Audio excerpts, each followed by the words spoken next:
Da, e impresionant ce mi-ați spus, eu n-am știut, păcat că lumea nu cunoaște și latura asta pe care o aveți cu Fundația Red Woman pe care o patronați și că ați făcut Acum au văzut-o peste 2 milioane de oameni, Cristi.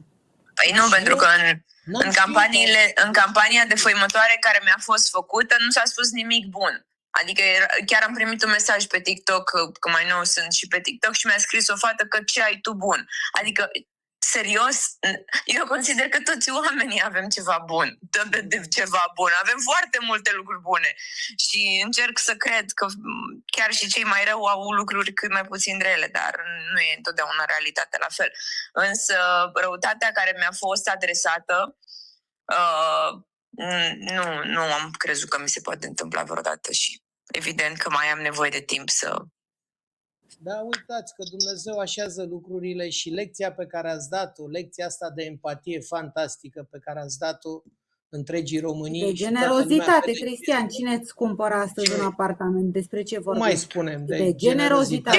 O lecție fantastică. Asta nu... Faptul cu un lucru pe care aș vrea să-l mai comunic, că poate ar fi totuși mai bine să nu ne mai punem etichete politice, tu ești suveranist, tu nu ești suveranist. Eu cred că noi suntem oameni buni cu toții și până acum noi nu eram așa.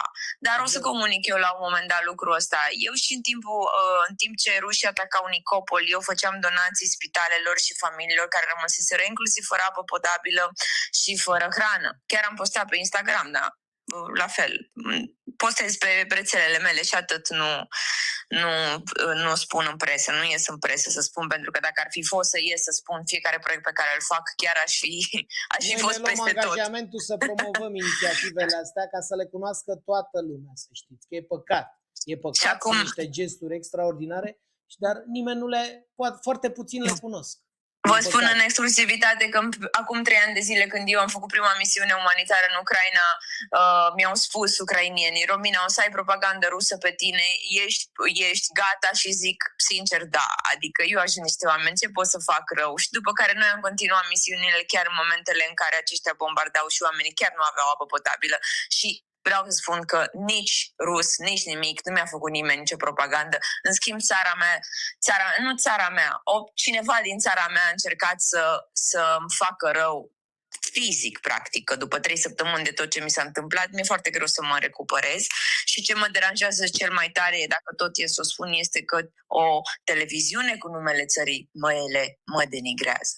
M-a denigrat. Exact. Și eu a trebuit să merg la proces către o televiziune care reprezenta numele țării mele. Sunt niște lucruri de orgoliu și de onoare. Adică eu îmi iubesc țara și fac lucruri în țara mea și nu credeam niciodată că o televiziune cu numele țării mele mă va denigra pe mine. Noi venim, dacă vreți, în întâmpinare, uitați, fără să vorbim.